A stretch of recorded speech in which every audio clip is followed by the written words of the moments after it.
একটা কথা আমি তোমাকে বলতে চাই, এই যে ক্লাসটাকে তুমি নিচু মনে করো না, যাদের দেখলে তোমার মনের মধ্যে ঘৃণা জন্ম নেয়, তুমি কিন্তু তাদেরই একজন।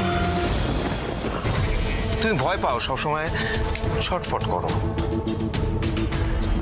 এদের দেখলে যদি তোমার অতীতটা তোমার চোখের সামনে হঠাৎ করে চলে আসে, তাই জন্য সবসময় তুমি ভয় ভয় থাকো, ওদের ঘেন্না করো। একটা কথা তোমাকে বলি, নিজের রুটটাকে কিন্তু কখনো ভুলে যেতে নেই। ওই দারিদ্র্যের মধ্যেই তোমার অরিজিন, সেটা লুকিয়ে আছে। সেটাকে যদি তুমি অস্বীকার করো, তার চেয়ে বড় মানে অবজ্ঞার বিষয় আর কিছু হতে পারে না। সোনা,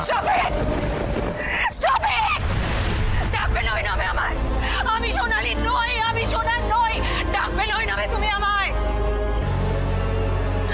আমি রিমঝিম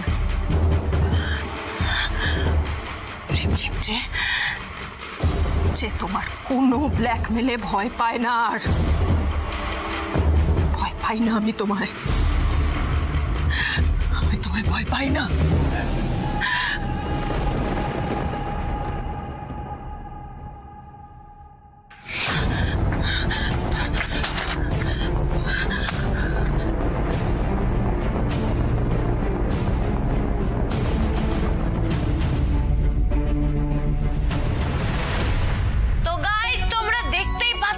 হোটেলটা কিন্তু বিশাল বড় আর খুব সুন্দর করে সাজানো। আচ্ছা, তোমাদের একটু ঘুরায় ঘুরায় দেখি। এই দেখো, দেখতে পাচ্ছ আরেকটা নতুন জিনিস, এই যে 332 নম্বর ঘর।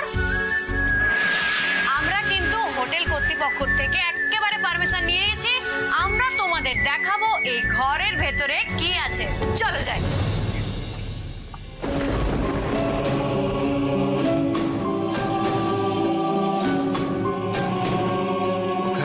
যাবে তুমি? শোনা,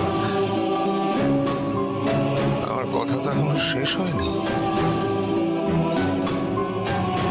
তোমাকে যে আবার আমার কাছেই ফিরে আসতে হবে।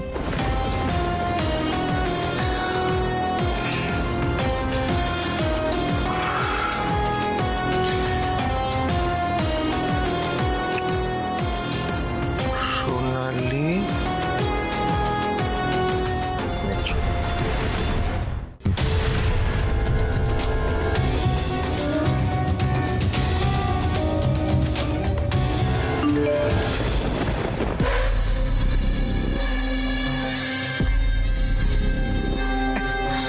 আমরা নিজে থেকে কিছু করিনি।